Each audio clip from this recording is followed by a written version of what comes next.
Coming up next on the Jeff Crilley Show, you'll meet two of the driving forces behind a company that's making a real name for itself in the tech world. Their journey just ahead.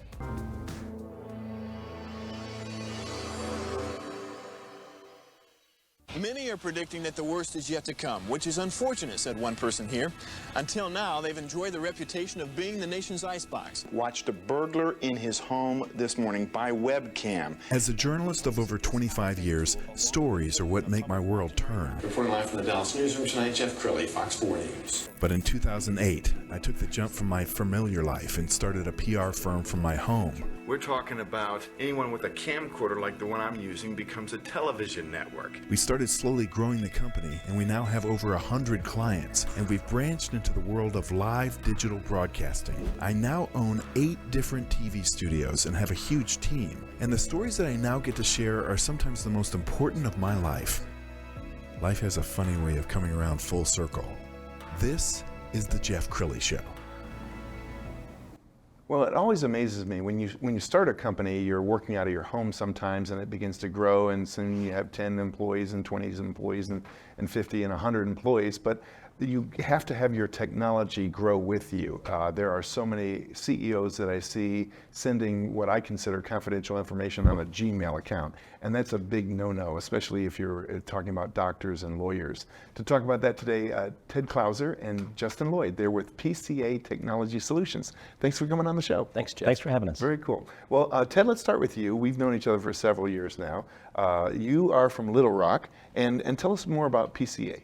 So PCA Technology Solutions is the leading IT firm in Arkansas, and we're really trying to enter into a new market and expand into Dallas. But we are in our 30th year of business, and we've got a group of over 30 people that have focused on raising their game within the technology space. Absolutely. And Justin, let's bring you in on this. I threw out the example of doctors and lawyers. By law, they cannot send confidential information by Gmail, right? That's right. We want to make sure that you're not using a webmail product to send confidential information. That is a HIPAA violation. So we want to make sure that we're buttoned up in that arena and that we're using like Microsoft 365, that type of thing. Absolutely. Yeah. These guys, much more with these guys in a second. I found a great video. Let's go ahead and roll that now.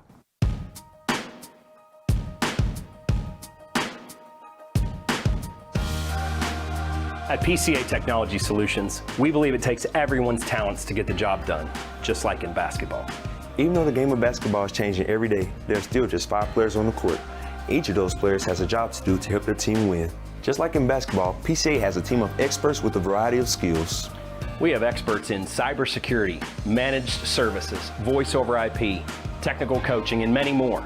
As part of our coaching, we leverage IT swarming, which means we have a team of experts that each serve a specific role that together protect you. Just like in basketball, one point guard won't do it. You need an entire team working as a whole. To learn more about this information, visit PCATechSolutions.com.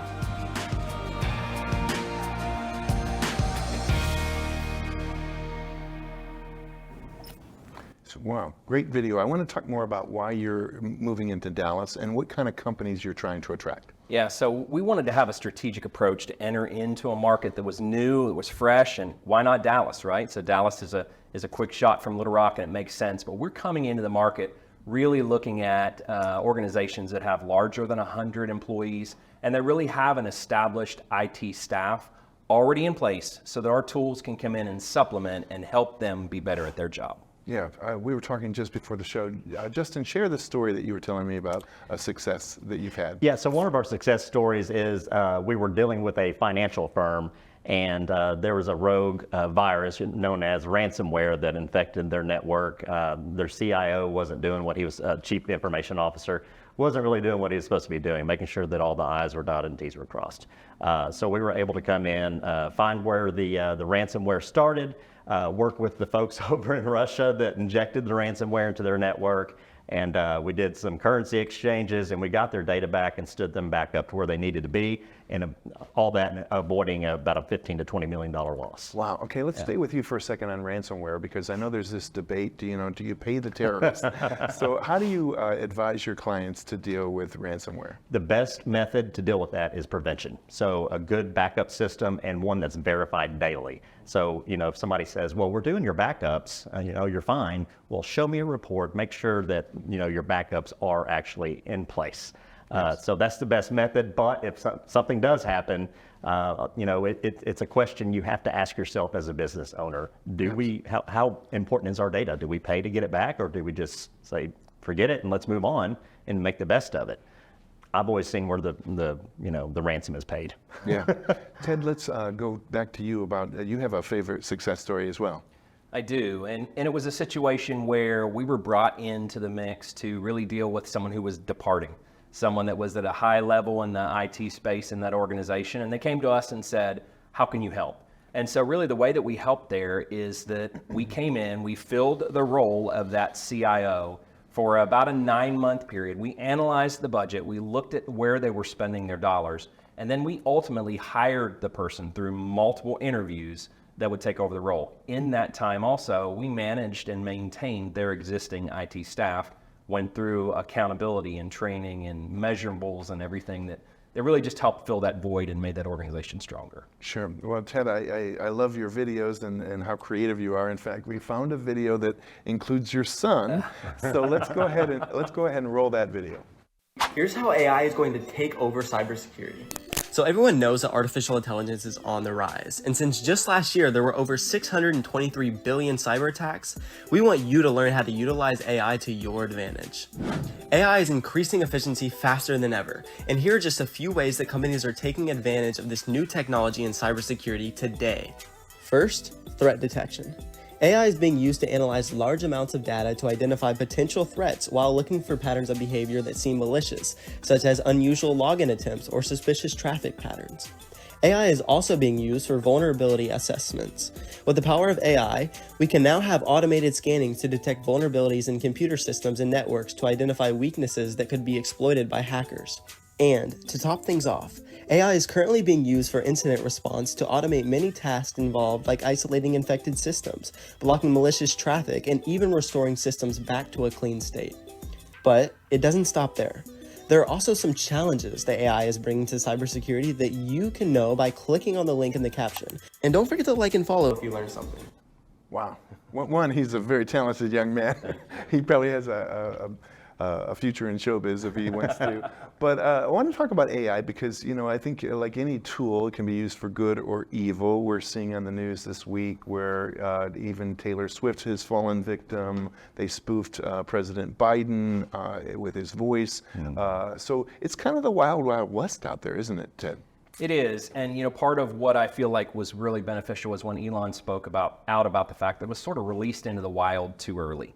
And I think that AI can be a really good thing, but it also can be a very bad thing. The criminals tend to stay a few steps ahead, and so they're already beginning to leverage AI in their attacks. I read a book recently, and it was called A World Without Work, and it really took the concept that we are not that far off from having very intelligent AI and robotics. And I think it's very important for us to really just think through how we're going to work amongst AI, because it's not going anywhere. And I would not be surprised if in a decade we see things that we thought were 50 years in the future. Sure. Well, we have a couple minutes left, so I want to get into how a company knows when they need to bring in outside support, because every company has an IT guy, but sometimes the IT guy, he's not staying, or he or she is not staying as current as they need to be. Do you want to address that? Yeah, sure. So Ted touched on that point earlier. He's seen situations where a CIO leaves and it could be a sudden departure and you're left thinking, what do I do? Well, that's kind of where we would come in. We supplement the IT team that's in place and we provide direction if the CIO is to ever leave. So there's a lot of times when help desk folks, IT folks, within the organization are really overworked and there's projects on their plate that they just can't get to. That's where we would come in and really make a difference and supplement what they're doing. We're not there to take anybody's position or anything like that. We just want to look at an organization that has 100 seats or more and find out if there is room for us to do business together, because we think that when an organization really leans on their IT team to the point where they become burnt out, that we can be there for them to fall back on. Outstanding. Well, Ted, I'll give you the final word. What would you like to leave people with?